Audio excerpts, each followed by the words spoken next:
Naruto యానిమేలో strongest character ఎవరు? Naruto Uzumaki? కాదు. Sasuke Uchiha? అస్సలు కాదు. Isshiki Otsutsuki? కానే కాదు. మరి ఎవరు? It's none other than Kaguya Otsutsuki. అవును, మీరన్నది నిజమే. నారుటో యానిమేలో ఫస్ట్ టైం డివైన్ ఫ్రూట్‌ని కన్జ్యూమ్ చేసింది కాగుయా ఒత్సుత్సుకి. ఆ డివైన్ ఫ్రూట్‌ని కన్జ్యూమ్ చేయడం వల్ల తనకి చాలా పవర్స్ అండ్ ఎబిలిటీస్ వస్తాయి. అవి మన ఇమాజినేషన్‌ని కూడా అందనంత పవర్‌ఫుల్‌గా ఉంటాయి.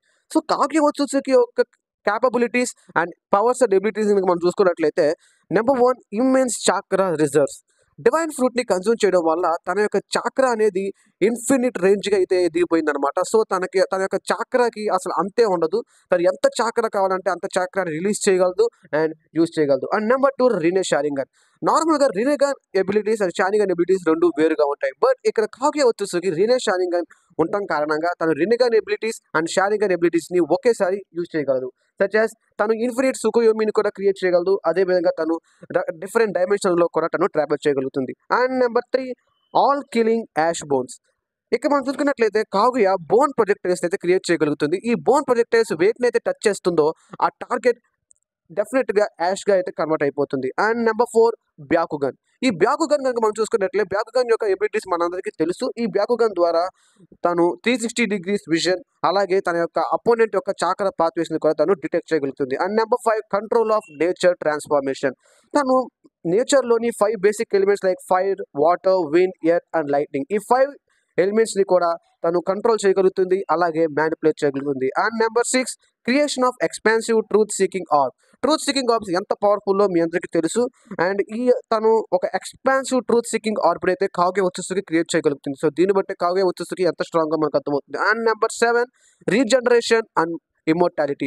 బేసికల్‌గా కాగుయా ఒత్సుత్సుకి క్లాన్‌కి చెందింది కావటం కారణంగా తనకి immortality and regeneration abilities by బర్తే వస్తాయి. సో, తనకి ఎంత పెద్ద డ్యామేజ్ తనకి కలిగినా కూడా తను ఇమ్మీడియేట్‌గా చెప్పాలంటే ఇన్‌స్టాంట్ రీజనరేషన్ అయితే తను అవ్వగలుగుతుంది. సో, దాని కారణంగా తను ఎంత పవర్‌ఫుల్ అపోనెంట్స్‌తో అయినా ఎంతసేపైనా ఫైట్ చేయగలుగుతుంది. అలాగే ఇమ్మోర్టాలిటీ. కాగుయా ఒత్సుత్సుకి మరణం లేదు. తను ఎంత వరకైనా సరే ఫైట్ చేయగలదు.